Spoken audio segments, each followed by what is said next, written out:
राजस्थान में सरकारी कर्मचारियों के तबादलों से जुड़े सैकड़ों मामलों की सुनवाई फिलहाल अटकी हुई है। इसी वजह से राजस्थान राज्य सिविल सेवा अपील अधिकरण यानी कि रैट की जोधपुर स्थायी पीठ में सदस्य का पद रिक्त होना है।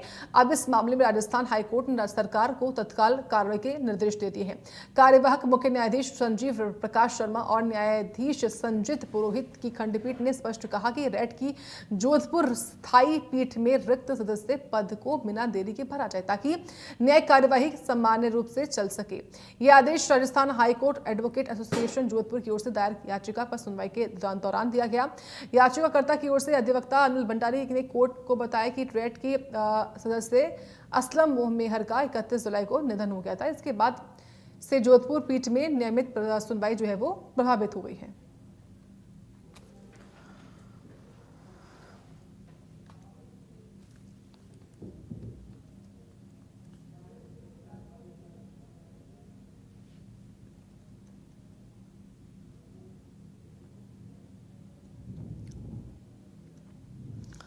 भीलवाड़ा जिला मुख्यालय से महज 4 किलोमीटर दूर स्थित श्रवण नगर में आज भी विकास की बुनियादी सुविधाओं का इंतजार कर रहा है। शहर से सटी हुई बस्ती में करीब 200 परिवार बिजली, सड़क, पेयजल, शिक्षा, स्वास्थ्य, नाली जैसी मूलभूत सुविधाओं के अभाव में कठिन जीवन जीने को मजबूर है।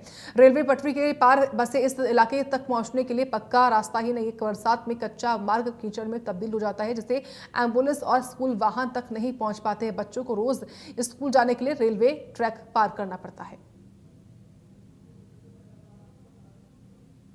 सर, हमारे ये समस्या है कि भीलवाड़ा जिला में ये गठीला खेड़ा ग्राम पंचायत में करीबन ब्रांडेड शोरूम के पीछे हमारे घुमंतु अर्ध घुमंतु विमुक्त जाति 25 साल से निवास कर रही है। तो 25 साल से निवास कर रही सर, हमारे इसी गांव के अंदर बहुत बड़ी समस्या है। लाइट व्यवस्था है नहीं, रोड नाली कनेक्शन है नहीं, और हमारे ये जैसे 4 लाइन पर चढ़ने के लिए, ब्रांडेड शोरूम जाने के लिए, भीलवाड़ा मार्ग जाने के लिए हमारे को रास्ता नहीं है। रास्ता मार्केट में जाने के लिए 4-4, 5-5 किलोमीटर दूर होकर आना जाना पड़ता है। इसलिए हमारे करीबन यहाँ 25 साल से बसे हुए हैं 200-250 मतलब परिवार के घर बने हुए हैं। तो उनके लिए बहुत बड़ी कठिनता, बाजार मार्केट जाने में रास्ता मिल रहा नहीं है, लाइट व्यवस्था है नहीं है। श्रीमान जी, एक हेडपंप है, इसका भी पानी कड़ा है। ये भी जिस टाइम में कालूराम जी विधायक साहब थे उस टाइम में हमारे ये हेडपंप लगा था। वर्तमान में अभी हमने बडाना साहब को भी जाके किया, ये मंडल विधानसभा में आता है ये गांव, वहां पर भी गए हमने 2-2 बार उनको कहे तो हमारी सुनवाई करते नहीं, हेडपंप लगवाते नहीं है। हम श्रीमान जी दामोदर जी भाई साहब सांसद साहब को भी हमने जाके ये एप्लीकेशन दी तो हमारी सुनवाई करते नहीं है। हम पानी से बहुत बड़े परेशान हैं, रास्ते से बहुत बड़े परेशान हैं, लाइट से हम बहुत बड़े परेशान हैं, और हमारे घुमंतु समाज की कोई सुनवाई नहीं कर रहे हैं। ये गूंगी बेरी सरकार हो रही है, हमारे घुमंतु समाज के साथ में बहुत घोर अन्याय हो रही सर। इसलिए मैं आपसे निवेदन करना चाहता हूँ, हमारी गर्भवती महिला हमारे मौजूदगी में खड़ी है। 3 दिन पहले अभी हमारे एक डिलीवरी हुई थी, आज ही लेके आए उसको। एम्बुलेंस नहीं आने पर इस बच्ची को वो पटरी के पास में डिलीवरी हो गई। फिर उस बच्ची को यहाँ रखी मैंने, फिर दूसरे दिन ले जाके उसको एमजी में भर्ती करवा के 3 दिन उसका पूरा आज उसको घर लेके आए। तो ये समस्या हमारी को बहुत बड़ी है। बेटी पढ़ाओ बेटी बचाओ, अब हमारी कहाँ बेटी की सुरक्षा हो रही है सर, पढ़ाई भी नहीं हो रही है, और हमारी गर्भवती महिला को ले जाने में भी प्रॉब्लम आ रही है। इसलिए मैं आपसे निवेदन करना चाहता हूँ कि हमारे इस घुमंतु समाज की बस्ती की श्रवण नगर गठीला खेड़ा पंचायत की हमारी समस्या का सोल्व करवाओ। सब उधर जाओ, छोटे उधर लगो, लैंड में लगो, इधर आ जाओ।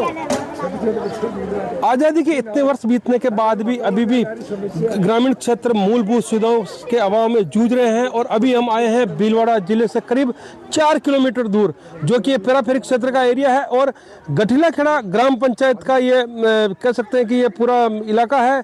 और यहाँ पर जो बस्ती बसी हुई है, ये जैन माता मंदिर परिसर में हम खड़े हैं, और ये जो क्षेत्र का नाम है श्रवण नगर, जो कि करीब 20 से 25 वर्ष पुराना ये क्षेत्र यहाँ बसा हुआ है। लेकिन इतने समय बीतने के बाद भी आज दिनांक तक यहाँ पर ना तो लाइट है, ना नालियाँ है, ना ही सड़क सुविधा यहाँ पर पहुँची है। और सबसे बड़ी विडंबना देखिए कि यहाँ पर करीब 200 परिवार यहाँ पर निवास करते हैं, लेकिन इनके आने जाने का अभी यहाँ पर कोई रास्ता नहीं है। आप देख सकते हैं मेरे पीछे जो छोटे छोटे बच्चे दिखाई दे रहे हैं, ये सारे यहाँ स्कूल जाते हैं, लेकिन इनको रोजाना जो रेलवे लाइन क्रॉसिंग करके ही, पटरी पार करके ही सड़क पर जाना पड़ता है। रेलवे लाइन पार करना कानूनन अपराध है, लेकिन इनकी मजबूरी देखिए, कि आज इनको जो भी छोटा मोटा काम भी होता है तो इनको रेलवे पटरी क्रॉस करके जाना पड़ता है। जान हथेली पर लेकर इनको भीलवाड़ा जो जिला मुख्यालय है यहाँ से मात्र 4 किलोमीटर दूर है, लेकिन वहाँ जाने के लिए भी इनको दिन में 50 बार यहाँ पर पटरी पार करनी पड़ती है। यहाँ का जो बासिंदे हैं बहुत ही गरीब स्थिति से हम कह सकते हैं कि यहाँ पर है।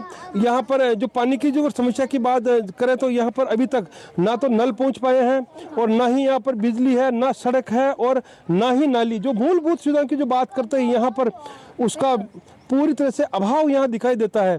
कुछ बासिंदे हमारे साथ मौजूद है। जी, आपका नाम बताएं और कितने वर्ष से आप यहाँ निवास कर रहे हैं? मेरा नाम श्री भंवरनाथ जी है जी। करीबन हम इसी घंटेला ग्राम पंचायत के अंदर हम 25 साल से हैं यहाँ।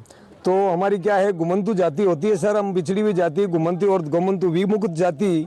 हम रास्ते की व्यवस्था है और नई हमारे लाइट व्यवस्था है। करीबन मानो तो हम 200 परिवार इसी जगह पर अभी निवास कर रहे हैं। तो हमारे जीव जंतु की भी बहुत समस्या रहती है। नाइट में सत्संग समारोह भजन संध्या कुछ भी होता है, हमारे जो भी प्रोग्राम होता है तो हम बहुत कठिनता से उस प्रोग्राम को कर पाते हैं। सरकार से हमारे को कोई सुविधा का लाभ नहीं मिल पाया है। छोटे छोटे बच्चे बच्ची है, सरकार कहते हैं बेटी पढ़ाओ बेटी बचाओ। हम बेटी बच्चे को पढ़ाने चाह रहे हैं, हालांकि हमारे को सरकार से गाड़ी का रास्ता भी नहीं मिल पा रहा है और स्कूल भी नहीं है इस जगह पर। तो हम दूर दूर ले जाके स्कूल में बच्चे को पढ़ा रहे हैं। मेन समस्या ये है सर, हमारी रेलवे लाइन है उसको हमारे को क्रॉसिंग करनी पड़ती है, बाकी रास्ता मिलता नहीं है। भीलवाड़ा यहाँ से 4-5 किलोमीटर दूर पड़ता है, बाजार मार्केट में जाना पड़ता है, कोर्ट कलेक्ट्री में जाना पड़ता है। तो हमारे को जाना पड़ता है यहाँ से बीड़ का खेड़ा माधोपुर और समेला होते हुए हरणी महादेव होते हुए भीलवाड़ा जाना पड़ता है और गाड़ी का रास्ता है ही नहीं। या इधर जाए तो हमारे को जाना पड़ता है